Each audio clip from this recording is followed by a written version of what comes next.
I was in the service before I came to work here. I've always been into mechanical stuff. I grew up on a ranch, so we were always working on equipment. I really didn't know what a machinist did.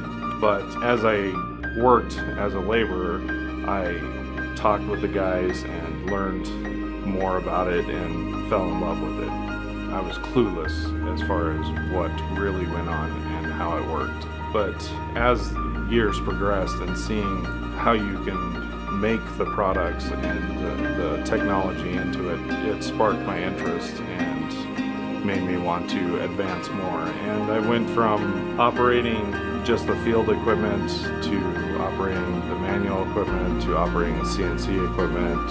You are always working around something that's moving, and it has enough power to tear you apart. The diversity.